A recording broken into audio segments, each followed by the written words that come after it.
A'udzubillahi minasyaitonirrajim. Bismillahirrahmanirrahim.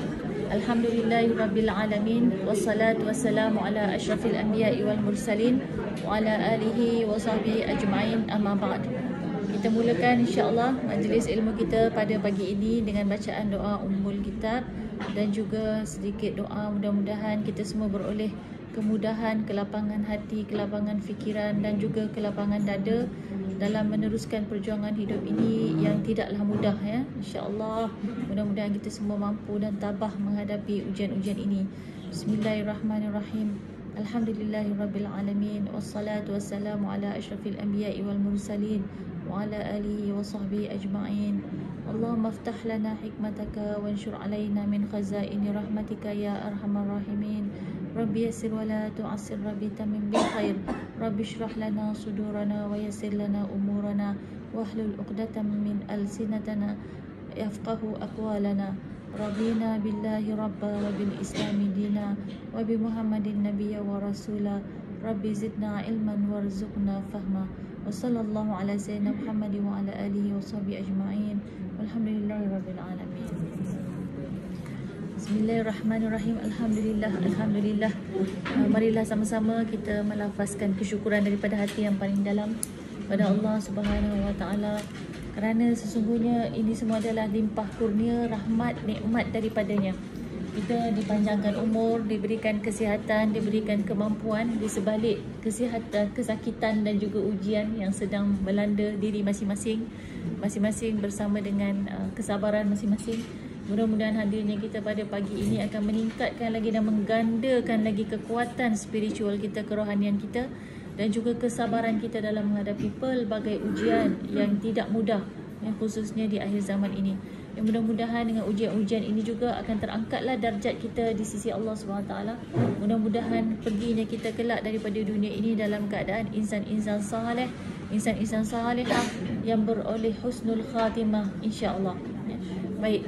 Dengan tujuan itu jugalah, dengan niat itu jugalah kita telah mengambil keputusan untuk menyambung pengajian kita untuk yang kesekian tahunnya. Berapa tahun dah kat sini, dekat-dekat 10 tahun dah. Tak sedar, pecam celik dah 10 tahun kita di sini. Jadi kita telah mengambil keputusan untuk meneruskan pengajian kita dengan membaca buku yang baru, iaitu Risalah untuk para pesakit. Jadi insya-Allah kita akan baca sedikit mukadimah. Risalah untuk para pesakit ini adalah daripada hasil nukilan ilham daripada Allah SWT dan ilmu yang diadunkan oleh seorang tokoh ulama yang hebat di akhir zaman ini yang digelar sebagai Badi'uz Zaman, pembaharu zaman, dan juga namanya adalah Said Nursi. Sedikit saya sudah pun menjelaskan pada pertemuan kita yang lalu mengenai mukadimah Imam Said Nursi, mukadimah Risalah An-Nur, yang mana buku ni hanyalah beberapa beberapa cebisan daripada satu bab daripada kitab yang asalnya tebal. Saya pernah bawa kitab tu beberapa kali, kitab Al-Lama'at, dan saya pernah ceritakan sebelum ni jumlah kitab Rasail An-Nur ada 6,000 muka surat. Sebanyak ni lah kalau kita susun semua sekali. Ada beberapa bahasa dan telah pun diterjemahkan ke dalam 18 bahasa dunia. Dan ini sebenarnya hanya satu bab sahaja daripada kitab Al-Lama'at, iaitu bab yang ke-25. Jadi bab yang ke-25 ini juga dikenali sebagai Risalah Pesakit. Ada 25 harapan. 25 harapan dan 25 penawar untuk para pesakit, insya-Allah. Jadi kita akan baca sedikit mukadimah dahulu tentang buku ini. Ya, seperti yang saya sebutkan tadi, asalnya buku ini diambil daripada kitab tebal yang dinamakan Al-Lama'at, yang bahasa Arab itu, bahasa Melayunya dimaksudkan sebagai kilauan. Kilauan. Jadi berkilau lah dia, bercahaya, bersinar. Jadi risalah ini ditulis di kota Isparta pada tahun 1935. Kalau perempuan perasan, ada peristiwa besar berlaku pada tahun 1935 ni, iaitu ada yang ingat 1935? Ada satu peristiwa besar untuk umat Islam, iaitu jatuhnya pemerintahan Khilafah Islamiyah Osmaniyah secara rasminya dan digantikan dengan pemerintahan sekular. Itulah yang sedihnya. Jadi sakit ketika Imam Sa'id Nursi menuliskan kitab bab ini, beliau berada dalam keadaan sangat sakit. Sangat sakit secara fizikalnya. Jadi orang kalau sakit fizikal, bila dia sangat parah, memberi kesan kepada spiritual, betul kan? Memberi kesan kepada mental dan psikologi. Jadi Imam Sa'id Nursi ketika menuliskan bab ini, beliau sendiri berada dalam keadaan sakit. Maka kesannya itu insya-Allah akan lebih terasa, lebih apa orang kata, dinikmati oleh orang yang melalui keadaan yang sama. Jadi memandangkan usia kita ni adalah usia-usia yang sudah mulai ada sakit-sakit, eloklah kita baca sama-sama. Yang menulis pun pada waktu itu sakit. Jadi kerana kesakitan itu, kita tengok muka surat 12 perenggan yang kedua.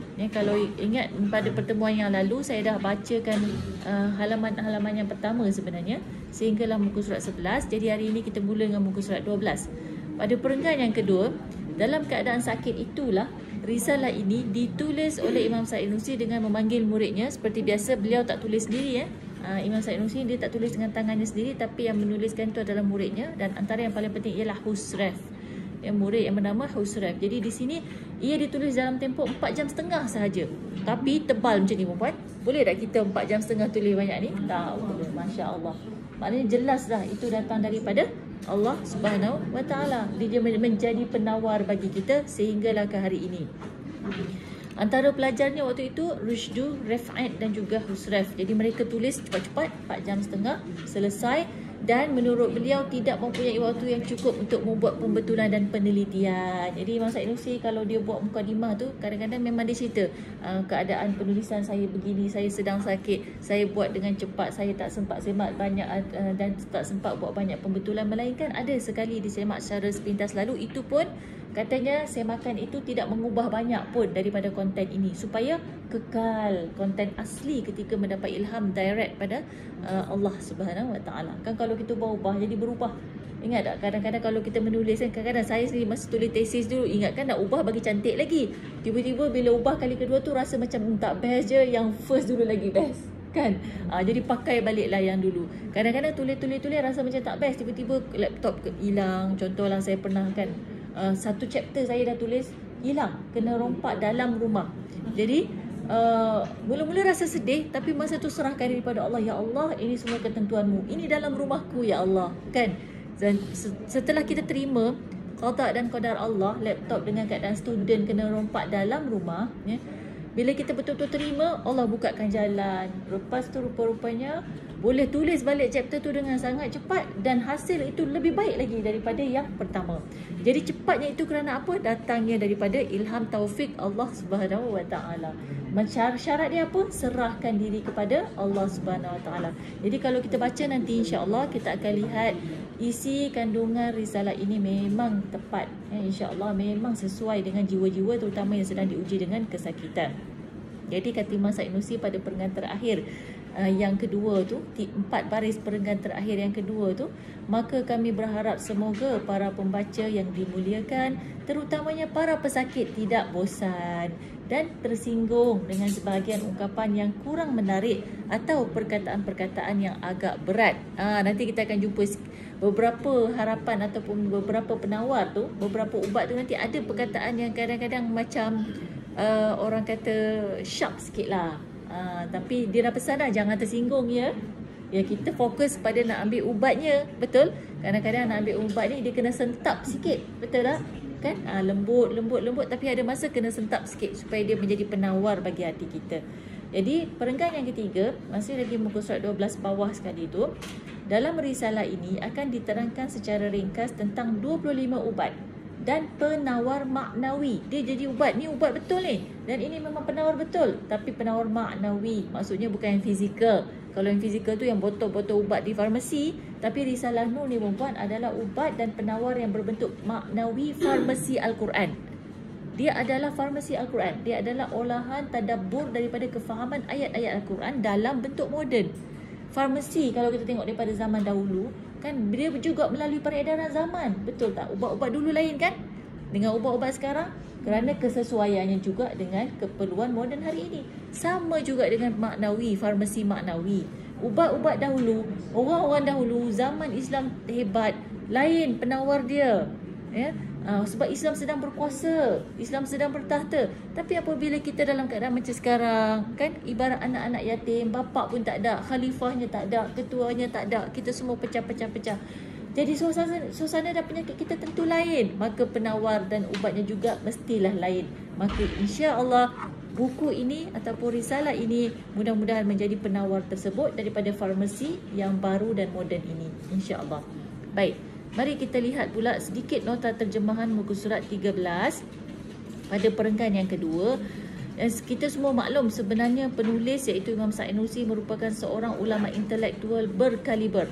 Beliau menghafal banyak buku turas Islam dan sains dalam zamannya. Zamannya maknanya belum sampai 100 tahun yang lalu lah, lebih kurang, hampir-hampir 100 tahun yang lalu. Masa itu zaman kemodenan Eropah, kan. Jadi buku-buku tu sampai juga ke dunia Islam.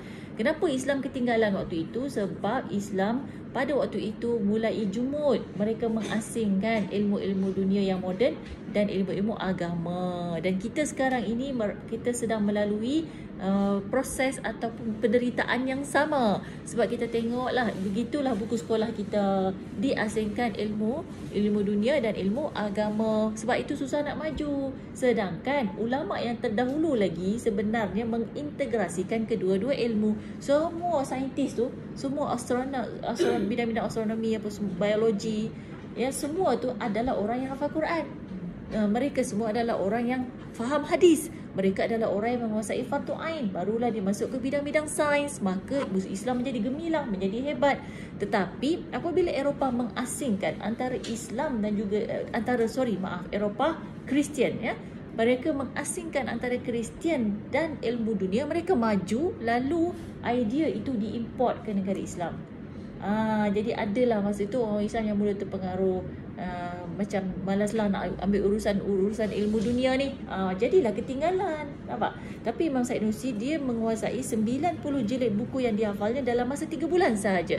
Masa itu Sultan Rashid dia dah mula sedar kenapa ni Islam ketinggalan daripada Eropah. Sebab kita tak integrasikan ilmu, kan? Kita asingkan. Yang sekolah-sekolah tasawuf dia tasawuf saja, sekolah syariat dia syariat saja, sampai macam tu, sampai begitu sekali pengasingannya, kan? Jadi Sultan Rashid suruh Sa'id Nursi yang cerdik ni supaya tengok macam mana nak bentuk satu sistem baru, pendidikan baru yang hebat balik, kan? Sebab tu dia baca satu library 3 bulan, habis 90 jilid buku, semua buku dibacanya. Hafal Quran 15 hari je, puan-puan. Jadi bila kita buat program ni, kita buat di universiti, kan, buat program ni, kita buka pada semua orang bidang 17 bidang yang berbeza.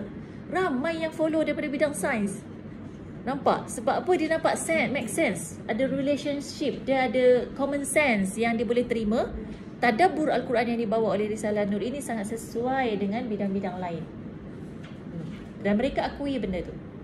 Sebab apa? Integrasi ilmu yang ada pada Imam Sa'id Nursi sendiri. Jadi insya-Allah kita akan bawa, insya-Allah kita akan tengok. Kalau ada orang yang bidang psikologi ke, boleh ulas, ya, boleh komen, kan, tengok. Dan dalam masa yang sama, of course, beliau mahir ilmu tafsir, hadis, ilmu kalam, fiqh dan tasawuf, kan. Beliau menghafal Quran dalam usia sangat muda, sangat bijak. Dia cepat sangat menghabiskan pelajarannya di sekolah sehingga dia terlalu genius dan akhirnya dibuli kerana terlalu pandai. Orang lain nak habiskan satu kitab berapa lama, dia habis kejap je. Kerana terlalu pandainya dia dibuli beramai-ramai. Sampai satu ketika dia kata, dia mengadu pada gurunya, wahai guruku, boleh tolonglah beritahu mereka ni, kalau nak membuli janganlah buli saya beramai-ramai, datanglah dua-dua. Datang dua-dua, saya lawan. Dia boleh lawan, memang dia kuat rupanya. Rupanya kena buli tu tak semestinya merosakkan mental. Masya Allah, saya pun bila saya tengok ni, oh, kita kan ramai anak lelaki lah, saya kan, kalau ada cucu-cucu lelaki, kadang kita risau kan buli. Tapi cuba kita bina kekuatan spiritual dia. Rupanya buli tu kesan dia ialah dia boleh lawan 1 lawan 2. Dan bila dia besar, dia boleh jadi komandan peperangan, memimpin 4,000 tentera. Betul tak? Jadi maknanya buli ni macam mungkin satu fitrah orang lelaki lah kot agaknya. Jadi kita binalah anak kita supaya mempunyai spiritual. Cucu kita, ya, lelaki terutamanya, bina supaya mereka mempunyai spiritual yang kuat dengan berdasarkan Al-Quran. Betul? So kena buli pun dia tetap boleh tabah, insya-Allah. Okay. Baik. Risalah An-Nur ni adalah kompilasi. Sebab akak baru datang kita kompilasi tafsir daripada Al-Quran, tafsir berbentuk isyari maknawi. Jadi ada 6,000 muka surat, ada banyak volume, setiap volume tu ada nama dia. Saya pernah ajar hari tu tahun lepas ke masa bulan Ramadan, saya bawa kitab kalau tak salah saya kitab Al-Kalimat. Saya pernah bawa kitab Al-Kalimat, saya pernah bawa kitab Asy-Syu'a'at. Dan yang ini adalah daripada kitab Al-Lama'at. Setiap satu kitab tu adalah tebal berapa ratus muka surat, ya, berapa jilid. Dan daripada kitab-kitab yang banyak ni telah diterjemahkan sebahagiannya ke 18 bahasa di dunia.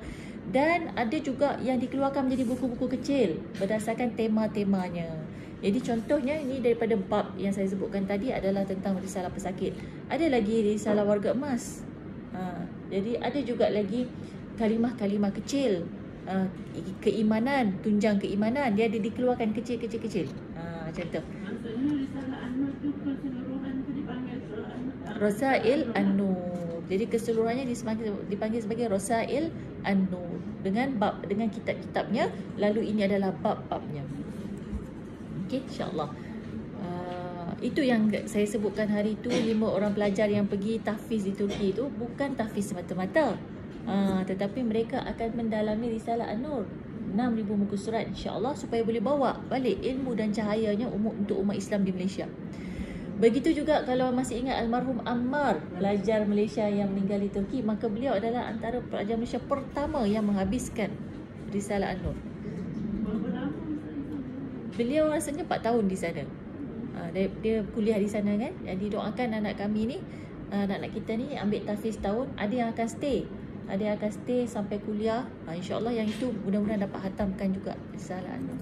Okay, InsyaAllah. Itu kan dah, dia orang dah baca sikit kan. Ingat anak saya yang nombor 3 tu kan, dia dah baca sikit risalah An-Nur ni. Dia orang belajar tahfiz dan ini. Jadi terisilah jiwanya. Nampak? Bukan hafal saja tanpa apa-apa pengisian jiwa. Jadi macam-macam yang kita dengar cerita lah di mak tahfiz tu kan. Jadi ini satu pendekatan yang sangat baik sebenarnya, mengisi jiwa orang muda dengan ilmu-ilmu tafsir Al-Quran. Okey, baik. Mari kita lihat risalah untuk para pesakit daripada kilauan ke-25 daripada kitab Al-Lama'at, muka surat 17. Ini tajuknya. Muka surat 17. Jadi untuk muka surat 17 ni sedikit sebanyak penjelasan, perhatian yang ditulis kat sini ni, perhatian ni sebenarnya penjelasan yang saya dah nyatakan tadi tentang keadaan bagaimana buku ini ditulis. Jadi beliau mohon maaf sekiranya ada kekurangan. Kita tengok kepada isinya muka surat 18, puan-puan. Okey. Di sinilah mulanya tafsir. Jadi bagaimana beliau Imam Said Nursi menukilkan mentadabburi ayat-ayat ialah dengan meletakkan bab, kemudian ayat-ayat yang berkaitan dengan bab tersebut. Beliau akan letakkan dulu ayat-ayat Quran ini, kita akan baca, kita akan fahami ayat ini, kemudian kita akan tengok tadabbur, istinbat daripada ayat-ayat ini. Dan ini hebatnya yang kita katakan sebagai penawar ubat daripada Al-Quran. Jadi ayat tu daripada Al-Quran, kemudian ditadabburi. Macamlah ubat herba ke ubat yang kita beli kat farmasi, semua tu dah diolah, betul? Kan? Bukan pokok macam maharani bunga apa tu. Bukannya bunga herba tu seketul bunga tu lah jual kat farmasi. Diolah dulu. Jadi begitulah Al-Quran di zaman ini. Kita duduk dalam zaman ramai juga yang tak boleh baca Quran. Betul tak kan? Kalau baca pun ramai juga yang tidak faham kan? Jadi zaman cabaran kita. Maka inilah peranan Risalah Nur, yang memahamkan Al-Quran dalam bentuk konteks yang moden, yang memang untuk orang-orang yang lahir sekular. Kita lahir ni memang sekular dah kan. Sekolah agama lain dengan sekolah kebangsaan, betul? Memang diasingkan terus. Yang dalam sekolah tu pun dah ada subjek, semua subjek diasing-asingkan. Dalam sejarah tak ada langsung elemen Islam. Dalam sains sepatutnya di situlah kita elemen takwa, ihsan kepada Allah SWT sebagai Maha Pencipta. Tak ada langsung, betul? Dalam subjek matematik contohnya, banyak benda kita boleh masukkan elemen-elemen tauhid, keesaan Allah SWT. Tak ada langsung. Nampak? Jadi kita memang lahir di zaman ini. Maka inilah antara penawar-penawar yang sesuai, insya-Allah. Kita mulakan dengan ayat Al-Quran dahulu. Firman Allah Subhanahu Wa Taala daripada surah Al-Baqarah. A'udzubillahi minasyaitonirrajim. Bismillahirrahmanirrahim. Ayat pertama ni ayat 156. Apa dia? Alladina idza asabathum musibatun qalu inna lillahi wa inna ilaihi raji'un. Alladina, mereka yang idza asabathum, ditimpa ke atas mereka itu musibah lah ya, ujian, bencana, bala. Qalu, mereka ini berkata apa? Inna lillahi wa inna ilaihi raji'un. Sesungguhnya datangnya kami daripada Allah dan kepadanya jugalah kami kita akan kembali. Boleh tak nak buat sebut perkataan tu untuk first glance? Kan pertama kali dapat musibah, inna lillahi wa inna ilaihi raji'un. Sebenarnya dia cerminan daripada keimanan dalam hati. Betul, kalau kita kuat iman disebut yang tu dulu. Time-time tak ingat iman tu, disebutlah perkataan-perkataan lain dulu. Kan? Masya-Allah. Nanti kita akan tengok ni pendetailan dan perincian dia. Yang kedua, ayat yang kedua yang beliau uraikan sebenarnya adalah daripada surah Asy-Syu'ara ayat 79 hingga 80. Walladhi huwa yut'imuni wa yasqin. Dialah yang memberi aku makan rezeki dan memberi minuman. Wa idza maridtu fahuwa yashfin. Dan apabila aku sakit, maka dialah yang menyembuhkan. Okey, baik. Dalam kilauan ini, tengok perenggan yang pertama tu, akan diterangkan secara ringkas tentang 25 ubat yang boleh menjadi hiburan hakiki serta balasan yang bermanfaat kepada mereka yang ditimpa musibah dan para pesakit yang merupakan 1/10 bangsa manusia. Maksudnya apa? Kalau kita tengok nisbah pada hari ini, orang yang sakit dan juga orang yang ditimpa musibah, ini sakit fizikal ya, belum spiritual, belum mental, fizikal dan musibah, nisbah dia dalam dunia ni ada dalam 10 orang akan ada satu yang sakit ataupun akan ada satu yang ditimpa musibah yang berat, kebuluran ke, kelaparan ke, peperangan ke dan lain sebagainya. Itu nisbah dia dalam dunia ni. Memang betul lah kan? Ni saintifik ni. Maknanya dari segi sekiraan saintifiknya begini. Tapi kita tak campur dengan sakit mental sekarang. Sebab bila kita tengok sakit mental sekarang, baru-baru sebelum COVID tu 4/10 di Amerika. Kita sikit je. Tiba-tiba sekarang ni kita jadi 5/10 orang yang sakit mental. Jadi saya pun tanya juga pada beberapa asatizah kan, antara jawapan mereka, sebab zaman sekarang ni budak-budak yang muda-muda ni sakit mental kebanyakan orang muda. Dan yang lahir sekarang ni lahir hidup dengan penuh persaingan. Lahir dah ada social media. Kan? Social media ni menuntut persaingan. Menuntut berapa orang like, menuntut berapa orang followers. Maka kurangnya like, kurangnya followers, dia memberi kesan juga kepada mental mereka. Nampak? Jadi sebab itulah dia ada kesan. InsyaAllah, walau macam mana pun saya sedang berusaha juga mengkaji. Dan saya melihat sedikit sebanyak ada kesan. Saya dah cuba dah ni pada beberapa orang yang sakit mental. Ada sedikit sebanyak kesan daripada 25 ubat ni. Alhamdulillah. Jadi insyaAllah kita pun mudah-mudahan dapat ilmu kan, untuk kita tapi juga untuk yang ada di sekitar kita, insyaAllah. Okay, ubat yang pertama apa dia? Hari ni mungkin kita cover 3 ubat ke, tengok mana yang sempat, insyaAllah. Ubat pertama, wahai si sakit yang buntu. Kadang-kadang kalau sakit sangat dia jadi jam, betul tak? Dia jadi stuck kan kat situ kan. Janganlah engkau risau, bahkan bersabarlah. Okay, first statement, jangan risau, saya sakit ni. Kan? Bahkan kita bersabarlah. Jom kita tengok kenapa.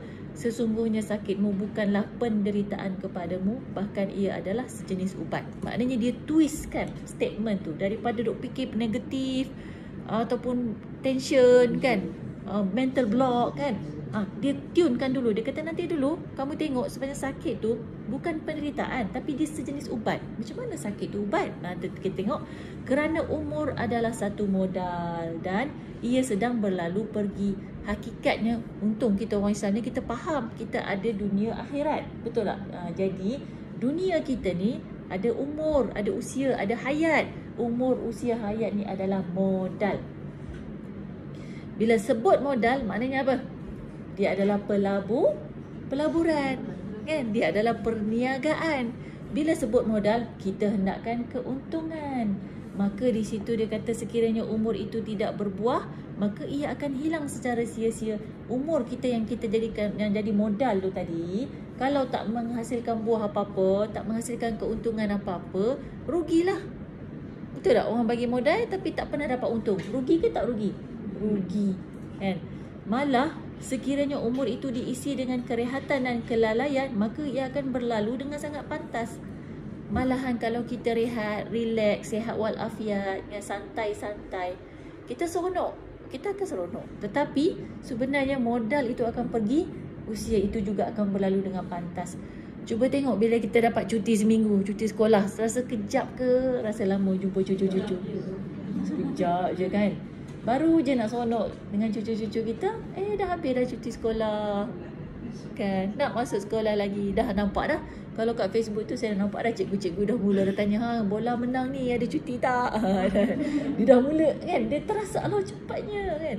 Begitulah juga dengan usia. Kalau santai, rehat, sihat walafiat, cepat masa tu berlalu. Maka seakan modal itu pergi dengan pantas. Maka penyakit menjadikan modal itu berbuah dengan keuntungan-keuntungan yang besar. Jadi sebenarnya kenapa sakit tu ubat? Sebab dia memberikan kita keuntungan. Keuntungan dari sudut modal, dari sudut usia. Sebab kita akan rasa panjang. Bila kita sakit, usia kita, masa kita terasa lama. Slow sangat masa berlalu. Kan? Kalau masuk hospital tu, sehari tu rasa macam, oi panjangnya sehari. Bila nak discharge ni? Kan? Malah ia tidak membuka ruang untuk umur berlalu dengan pantas, bahkan ia menahan dan menjadikannya panjang supaya ia beredar pergi setelah memberikan buah-buahannya. Jadi kalau kita dalam pantang, kalau ingat dulu-dulu dalam pantang, penat tak nak menunggunya tu 44 hari? Ketar lutut dah. Lama sangatnya kan. Jadi kita rasa lambat sangat-sangat untuk berlalu. Kenapa? Sebab proses kita bersabar dalam pantang tu kan, merawat diri kita, menjaga bayi kita, sebenarnya hendak memberikan kita buah-buahan. Biar slow tapi nampak hasilnya, dapat pahalanya. Itulah dia buah-buahannya. Dapat apa? Pahala. Dan pahala tu ada keberkatan, ada nikmat. Justru perumpamaan berikut menjadi masyhur dan sering disebut-sebut oleh lidah manusia sebagai isyarat kepada panjangnya umur dengan kesakitan. Apa dia kata orang? Betapa panjang masa musibah, namun betapa singkat masa senang. Kan? Betapa panjang bila kita rasa tengah sakit, tapi betapa cepatnya masa berlalu apabila kita senang. Itulah tujuan dia. Jadi sebenarnya kalau kita boleh nampaklah buah-buah pahala yang kita dapat ya, ketika kita berhadapan dengan sakit itu yang panjang itu, Masya Allah, kita akan melihat dan kita akan merasa betapa untungnya pelaburan kita. Kita akan rasa bertuah ya, betapa kayanya hasil daripada pelaburan modal-modal yang kita telah berikan tadi. Modal kita apa? 24 jam sehari. Ada beza tak? Sama je orang di taman sini dengan orang di Batu Cave, ada beza tak modalnya? Tak, sama je. Kita semua ada modal yang sama. Tapi nak dapat untung yang banyak tu macam mana? Salah satunya ialah dengan sakit. Cuba bayangkan kita masak sambil sakit, tahan sakit lutut ni. Tapi masak juga, betul? Jadi kita derita atas derita.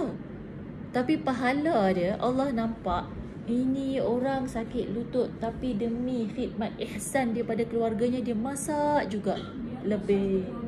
Niat masak untuk bagi makan supaya mereka sihat, boleh ibadah dengan baik. Kan Allah kasih pada kita, Allah belas pada kita. Maka tentulah pahalanya tidak sama dengan masa sihat walafiat, masak total siap. Deritanya pada kita tak sama, tapi pahalanya juga tidak sama. Semakin menderita, semakin banyaklah pahalanya. Masya Allah, betapa hebatnya kasih sayang Allah Subhanahu wa ta'ala. Okey, boleh? Lepas ni balik rumah kalau sakit-sakit sambil kerja tu, ingatlah Allah banyak pahala ni, banyak pahala ni. Kadang-kadang nak ingatkan diri tu saya sebut dengan mulut, Umi banyak pahala ni tahu, Umi sakit ni. Tapi Umi buat juga ni. Nak pujuk hati kan. Alhamdulillah akan ada penawarnya insya-Allah. Yang kedua, ubat kedua. Habis dah ubat pertama. Ya. Habis dah. Betul dah ubat ni? Betul kan? Betul kan? Alhamdulillah. Mari kita tengok pula ubat kedua. Wahai pesakit yang tidak sabar, bersabarlah. Satu lagi, ini betul lah juga kan. Kadang-kadang rasa, aduh sakit.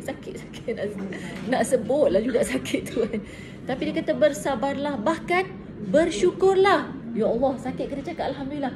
Alhamdulillah saya sakit. Dah cakap belum pagi ni? Okey, saya nak cakap lah. Alhamdulillah. Alhamdulillah saya sakit belakang ni. Alhamdulillah saya sakit. Sihat je cakap tu, betul ya? Kalau kita kata saya sakit, dia makin sakit dah. Tapi bila kita kata alhamdulillah saya sakit, dia jadi rasa keceriaan kan. Betul juga. Jadi sihat dah. Betul-betul. Bersyukurlah. Penyakitmu ini boleh mengubah tiap-tiap minit umurmu menjadi 1 jam ibadah. Kerana ibadah itu ada 2 bahagian. Jadi tadi modal kita 24 jam. Kalau kita sihat dia cepat berlalu. Tapi kalau kita sakit, kita bersabar, kita bertabah, kita bersyukur pula tu. Maknanya gandaan pahala dia lebih daripada time-time biasa. Kan sambil kita datang mengaji, sambil tahan sakit, sambil kita bersyukur kan, sakit-sakit pun kita senyum juga, alhamdulillah boleh mengaji kan. Dan sambil kita bertabah. Maknanya di situ 1 minit kita duduk di sini tak sama dengan 1 minit orang sehat duduk di sini. 1 jam kita di sini ni tak sama pahalanya dengan orang yang sehat walafiat duduk di sini. Sebab masa kita itu akan jadi 1 minit seperti 1 jam dari sudut pahala. Nampak? Dari sudut pahala. Beza kan? Beza. Orang yang pergi haji dengan susah payah, nampak hadis paling mudah lah saya nak bagi faham Hadis Nabi kata, siapa yang jalan kaki ke masjid kan, pahalanya setiap langkah. Habis kalau dia naik motor, sama tak pahala dengan orang jalan kaki? Tak sama. Siapa lebih susah? Yang jalan kaki kan. Yang jalan kaki kan lebih penat, lebih letih, lebih sakit lagi, lebih susah lagi. Kemudian yang naik kereta lagilah sedap. Laju kan, sekejap je sampai. Tapi pahala dia sama tak dengan yang bawa motor tadi? Tak sama. Apatah lagi dengan yang berjalan kaki. Begitulah kiasannya apabila kita sakit. Susah nak datang ni kan. Lagi yang bertongkat lebih banyak bagi pahalanya berbanding yang tidak bertongkat. Yang jalan kaki, ada yang datang dengan motor, ada yang datang dengan basikal. Ada juga yang datang dengan kereta, maka tidak sama lah. Yang jarak jauh, yang jarak dekat, semua tak sama. Itulah dia ibarat pahala seminit jadi macam 1 jam. Kan? Pertama, sebab apa nak bagi tahu sebenarnya ibadah tu ada 2 bahagian. Yang pertama, perenggan kedua tu muka surat 19, ibadah-ibadah berbentuk aktif, iaitu ibadah yang dimaklumi seperti solat, doa, pergi umrah kan, bagi sedekah, ni semua ni aktif ni. Buka dompet bagi sedekah kan aktif tu. Yang kedua, ibadah yang kedua sebenarnya ibadah berbentuk pasif, iaitu apabila orang yang ditimpa musibah merasakan kelemahan dan kedaifannya melalui penyakit dan musibah, maka dia mencari perlindungan daripada Al-Khaliq Ar-Rahim, iaitu pencipta yang maha penyayang. Al-Khaliq tu maha pencipta, Ar-Rahim tu penyayang. Jadi Allah ni bukan saja cipta tinggal gitu saja kan. Setengah agama dia percaya macam tu. Tak, Allah itu lepas cipta, Allah itu ada Ar-Rahim, Allah itu sayang. Jadi Allah bagi panduan, Allah bagi penawar, bagi bimbingan, bagi penjagaan, pemeliharaan. Banyaklah kasih sayang Allah. Dan merintih padanya, lalu dia memperoleh suatu ibadah maknawi yang tulus dan tiada riak. Maksudnya ibadah pasif ni adalah tak buat apa-apa, duduk diam-diam tahan sakit, duduk diam-diam sabar menghadapi musibah, duduk tabah menghadapi bala bencana. Itu adalah juga ibadah. Dia bersifat pasif. Nampak? Dia pasif. Nampak je macam duduk diam. Apa dia tu duduk diam? Rupa-rupanya hatinya sedang merawat laranya, dukanya kan, kesedihannya. Yang tu pun termasuk dalam ibadah. Hebatnya Allah SWT. Baiknya Allah SWT. Allahu Akbar. Allahu Akbar. Masya Allah. Jadi di situ bila manusia itu merasa dia lemah, daif disebabkan musibah yang menimpa dia, macam yang tak lama sebelum ni banjir yang menimpa kita di Selangor ni kan, suatu kejutan. Terduduk tengok apa yang terjadi. Ni saya dengar cerita-cerita orang yang mengaji juga, dia orang sharekan pengalaman dia. Duduk tingkat 2, dia turunlah tingkat 1 nak turun pergi kerja kan. Rupa-rupanya sofa terapung, peti ais terapung, bagaikan mimpi kan. Semalam elok je hujan, tak ada apa. Pagi-pagi bangun semuanya dah naik macam bot, dia kata. Sofa tu macam bot. Terduduk dia.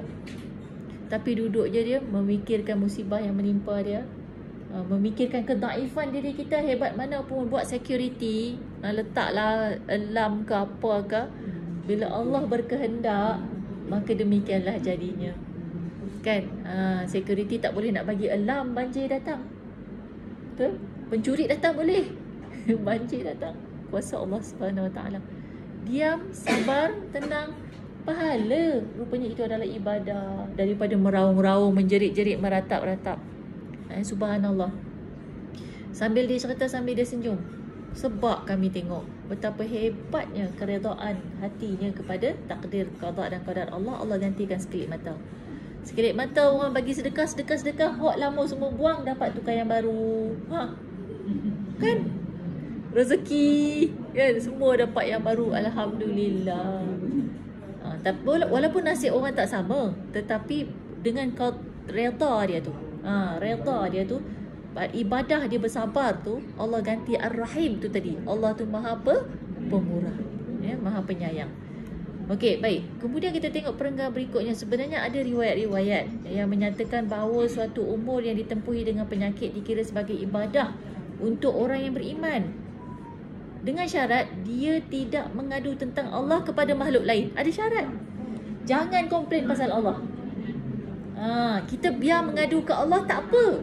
Ya Allah, aku ni sudah lama menderita sakit ini. Ya Allah, Engkau Maha mengetahui derita itu. Tak apa mengadu. Tapi dengan Allah, bukan tentang Allah. Apa beza dia? Mengadu tentang Allah ni, kita pergi komplain dekat orang lain. Kenapa Allah bagi macam ni kat saya? Kan? Mempersoalkan takdir, mempersoalkan apa yang Allah tetapkan pada kita, especially bab-bab sakit. Itu syarat dia. Maknanya kalau kita ikut syarat tu, jangan mengadu tentang Allah, tetapi mengadulah kepada Allah. InsyaAllah kita peroleh pahala yang besar di situ. Bahkan adalah terbukti dalam riwayat-riwayat yang sahih, yang benar, bahawa 1 minit daripada kesakitan setengah pesakit yang sabar lagi bersyukur dikira sebagai 1 jam ibadah. Dan 1 minit daripada kesakitan sebahagian insan kamil, iaitu manusia yang sempurna, adalah ibarat 1 hari ibadah. Tu lagi, kalau dia sampai ke tahap insan kamil, maknanya dia boleh sabar, dia boleh syukur, dia boleh senyum, dia boleh teruskan ibadah lagi seakan-akan dia macam tak sakit. Maka dia boleh jadi 1 minit dia seperti sehari ibadah. Tu lebih dahsyat lagi. Tapi benda ni memang ada. Pernah tengok orang sakit kanser lah terutamanya, kan? Macam-macam keadaan orang sakit kanser. Zaman sekarang ni banyak yang sakit kanser. Saya sendiri menyaksikan ada orang yang sakit tapi dia boleh senyum. Dan dia post setiap hari dia post cerita dia. Ada 2 kes yang saya pernah tengok. Dan seorang tu dah meninggal, yang saya sebutkan dulu, saya pernah cerita ya. Dia meninggal dalam keadaan cantik ya. Bibir dia tu merah macam pakai lipstick, tapi lipstick delima. Patutlah ada orang sebut merah delima. Dia merah delima ni merah pada dalam, kan? Bukan lipstick yang color kat luar cat tu. Jadi masa saya tengok jenazah tu, memang merah tu dari dalam. Padahal hayat hidup dia memang dia tak merah pun bibir dia. Macam saya pula tak merah pun, kan? Tapi meninggal tu boleh merah delima, perjuangan dia kanser, dan dia sentiasa bersyukur. Dia cerita secara detail bagaimana kesabaran dia menghadapi ujian yang berat. Begitu juga dengan kisah seorang datuk ni. Saya kenal daripada sehat sampai kena kanser. Hari-hari dia upload dalam Facebook masa dia larat, sekarang dah tak larat. Setiap gambar dia, dia senyum. Dia senyum sama macam dia masa sihat dulu. Dan ketika dia dah sakit sikit-sikit tu, dia masih lagi aktif, sangat aktif. Ketika dia sakit stage 3 pun masih balik bergerak. Dia masih buat program lagi dengan anak-anak perempuan yang di pusat-pusat rehabilitasi tu, yang mengandung di bawah umur tu. Dia masih buat program. Kan tempat-tempat tu sulit, kan? Dia panggil kami ni, pensyarah-pensyarah ni, tolonglah bagi nasihat kat dia orang ni supaya jangan putus asa dengan kehidupan. Lah, muka kecil-kecil lagi, comel lagi, perut dah besar perempuan. Nak menangis rasa ni, tapi tahan je depan dia orang, tak nak nampak menangis depan dia orang. Sedih ni. Ada yang blur-blur, kan? Dia tak tahu apa-apa. Rumah flat, abang dia bawa kawan-kawan dia mengandung dia. Ya Rabbi, sedihnya. Tapi kawan yang kanser ni, dalam keadaan dia kanser stage 3 itulah dia buat program. Sampai masa tu dah tak boleh duduk bawah. Ke surau, program di surau kena duduk bawah, kan? Dia duduk cecah lutut dengan belakang kaki je sebab tak boleh duduk. Tapi nak juga berprogram. Dan bila beliau sakit, Masya Allah, betapa tabahnya, luar biasa. Jadi bila ditulis gini, saya nampak contoh-contoh tu. 1 minit dia bersabar dengan kesakitan dia tu ibarat pahala 1 hari ibadah. Masya Allah. Boleh tak kita macam tu? InsyaAllah kita cuba ya. Kita cuba. Saya yang cakap ni pun berusaha juga ni. Oleh itu janganlah mengeluh terhadap penyakit yang menjadikan seminit daripada umurmu ibarat 1000 minit dan ia kesakitan menguntungkanmu dengan satu umur yang panjang, maka bersyukurlah. Bersyukurlah. Alhamdulillah, alhamdulillah, alhamdulillah. Betul juga mungkin kalau kita sebut alhamdulillah, alhamdulillah jadi sihat pula tak? Kan? Sambil-sambil ke dapur tu, alhamdulillah. Kenapa tu? Sakit lutut bang. Cuba tak? Kita cuba. Okey. Ubat yang kedua tu habis, masuklah kita ubat yang ketiga. InsyaAllah 3 ubat ya hari ni. Okey, elok tu masa.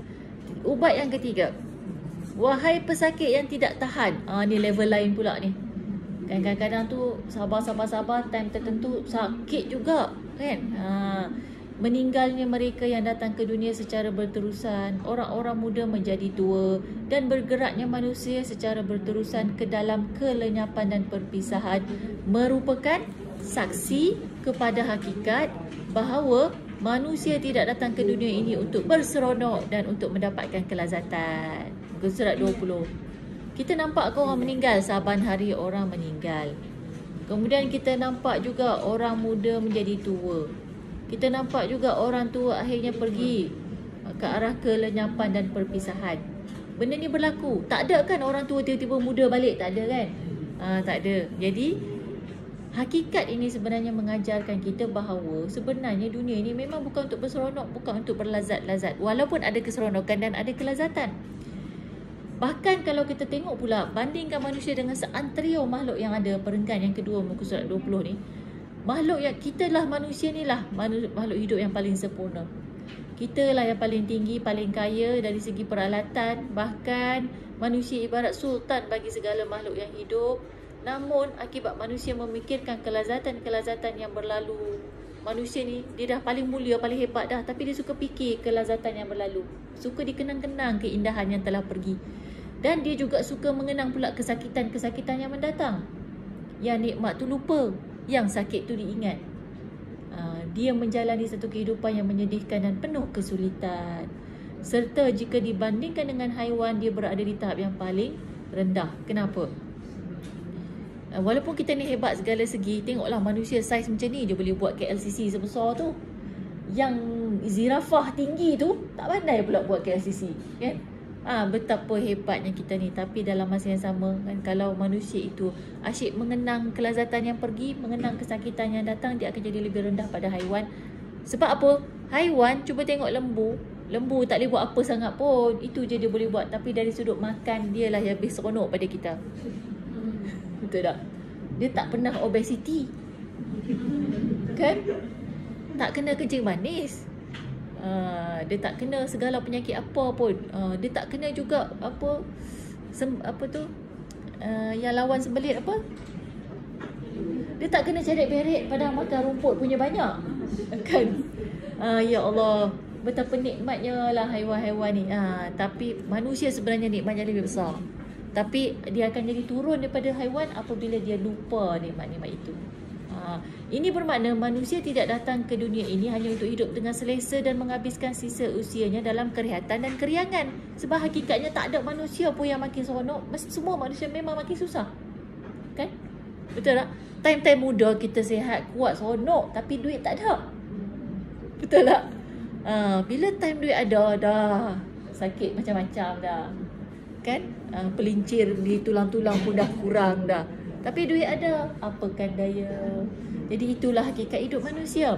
Bahkan manusia yang di tangannya itu terdapat satu modal yang besar, datang ke dunia untuk berusaha menerusi satu perniagaan demi suatu kebahagiaan hidup yang abadi dan berkekalan. Modal yang diberikan kepada tangannya itu ialah umur. Itu yang kita sebut tadi. Jadi memang kita ni kena berusaha, kena berjuang. Kita kena melabur, kita kena berniaga, dan kita diberikan modal. Modal itu ialah umur. Ia semakin kurang. Jadi sekiranya tiada penyakit, nescaya kesihatan. Ini perenggan terakhir, muka surat 20 ya. Nescaya kesihatan dan keafiatan akan menatijahkan kelalaian. Jadi manusia kalau tak sakit langsung, maka dia mesti akan lalai. Dia akan memperlihatkan dunia ini sebagai menawan. Dia menjadi lupa kepada akhirat. Jadi manusia tidak akan fikir kubur dan kematian. Maka dia akan sia-siakan umur, modal umurnya ini untuk hawa nafsunya. Tetapi penyakit akan membuka mata manusia. Penyakit ni akan berkata kepada badan kita, sesungguhnya engkau bukannya tidak akan mati. Engkau bukannya tiada tujuan. Bahkan engkau sebenarnya mempunyai satu tugas. Dia remind balik kat badan kita. Wahai badan, wahai tubuh badan, engkau datang ni ada tugas, ada misi. Maka tinggalkanlah kesombongan. Janganlah action macam tak ingat mati. Tu sombong lah tu. Kan bila disebut tentang kematian, dia kata enjoy lah, ini kehidupan. Itu sombong sebenarnya. Kalau dia ingatkan pasal dosa, dia kata tak apalah, kubur masing-masing. Itu pun sombong sebenarnya. Jadi buanglah kesombongan itu. Ingatlah siapa yang menciptamu dan ketahuilah bahawa engkau akan pergi ke kubur. Maka bersiap sedialah untuk itu. Jadi dalam sudut pandang ini, sebenarnya penyakit itu adalah penasihat. Puan-puan muka surat 21 perenggan atas sekali ya. Penyakit merupakan satu penasihat yang tidak akan menipu. Penyakit juga satu mursyid yang merupakan pemberi peringatan. Maka tidak patut engkau mengeluh terhadapnya. Sebab dia pemberi peringatan, dia mursyid. Dia macam datang kat kita sebagai reminder. Jadi tak patut kita keluhkan dia, kenapa engkau datang? Padahal dia tu datang elok-elok sebagai penasihat. Maka tidak patut engkau mengeluh terhadapnya, bahkan patut bersyukur ke atasnya. Terima kasih wahai penyakit kerana engkau datang. Sekiranya penyakit itu dirasakan agak berat, kadang-kadang berat sangat kan, nak cakap terima kasih pun payah juga sebab berat sangat ni. Maka hendaklah engkau memohon kepada Allah agar diberikan kesabaran. Sebab itu yang doa Nabi Ayub tu kata apa kan, Rabbi inni masaniyad durru kan, Tuhanku, aku telah disentuh dengan kemudaratan. Dan Nabi Ayub pun tak minta untuk disembuhkan, melainkan apabila penyakit tu dah sampai ke lidah dengan hati. Ulat-ulat nak makan lidah, nanti tak boleh zikir. Ulat-ulat tu nak makan hati, nanti hati tak boleh nak ingat Allah. Barulah dia minta Allah lindungilah alat untuk beribadah ini. Kemudian kenapa kita disebut sebagai kehidupan ni bukan untuk kelazatan dan berseronok, tapi ada kelazatan kan? Saya sebut tadi ada keseronokan kan? Semua itu adalah tester sahaja. Tester adalah apa? Untuk trial je, untuk bagi kita rasa ada keseronokan tu supaya kita mengimpikan keseronokan itu di syurga nanti, di akhirat kelak. Jadi kalau tester ni kita tengok pergi farmasi ada orang jual lotion tester contohnya. Kita boleh ambil test saja, betul tak? Boleh letak sikit je kan? Bolehkah kita lomo satu badan kita pula? Saya nak pakailah lotion ni sedap pula. Boleh ke tester dipakai untuk satu badan kita? Tak boleh. Itu tester je lah. Tujuan tester tu apa? Supaya kita tahu kebagusan dan kesedapan, kebaikan produk itu. So kita rasa sikit, jadi kita nak beli yang banyak. Betul? Maka begitulah juga nikmat dan keseronokan dunia. Allah bagi rasa sikit supaya kita rasa nak lagi. Macam mana cara nak dapat lagi? Dengan bersungguh-sungguh ibadah pada Allah supaya dapat di syurga. Sebab Allah dah janjikan semua itu nanti akan ada di syurga kekal abadi.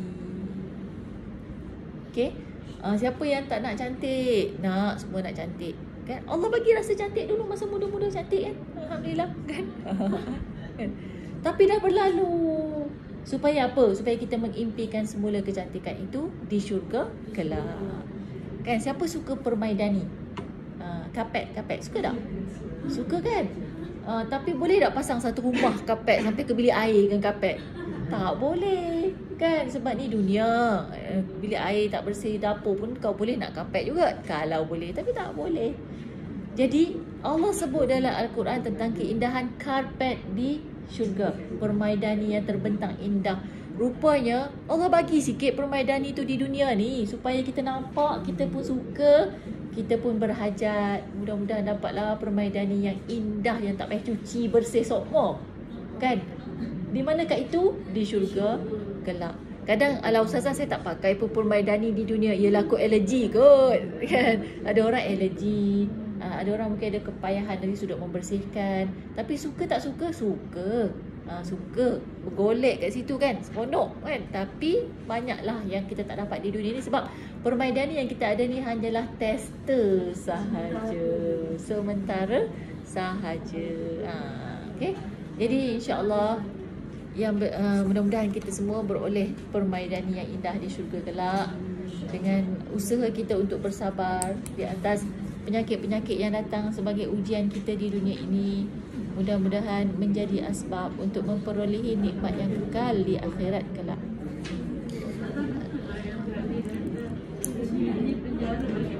Beriman.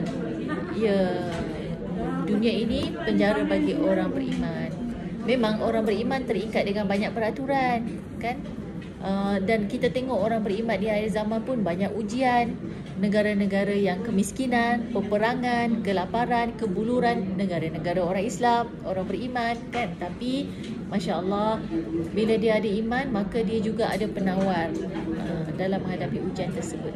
Okay, Alhamdulillah selesai kita untuk sesi pertama daripada risalah untuk para pesakit. InsyaAllah kita sambung pada kelas kita yang berikutnya untuk diteruskan kepada ubat keempat, kelima dan seterusnya. Ya. Jadi mudah-mudahan bermanfaat untuk hari ini dan kita tutup dengan doa insya-Allah. A'udzubillahi minasyaitonirrajim. Bismillahirrahmanirrahim. Alhamdulillahirabbil alamin wassalatu wassalamu ala asyrafil anbiya'i wal mursalin wa ala alihi wa sahbihi ajma'in. Allahumma ja'al jam'ana jam'an marhuma wa tafarruqana min ba'dihi tafarruqan ma'suma. Allahumma shfi amradana ya Allah. Allahumma arzuqna sabran ya Allah. Allahumma arhamna ya Rahman ya Rahim. Allahumma akhtim lana bihusnil khatimah wa la takhtim alaina bisu'il khatimah. Rabbana zalamna anfusana wa illam taghfir lana wa tarhamna lanakunanna minal khasirin. Rabbana la tuzigh qulubana ba'da idh hadaytana wa hab lana min ladunka rahmah innaka antal wahhab. Rabbana hab lana min azwajina wa zurriyyatina qurrata a'yunin waj'alna lil muttaqina imama. Rabbana atina fid dunya hasanah wa fil akhirati hasanah wa qina adzabannar. Wa sallallahu ala sayyidina Muhammadin wa ala alihi wa sahbihi ajma'in. Walhamdulillahirabbil alamin. Assalamualaikum warahmatullahi wabarakatuh.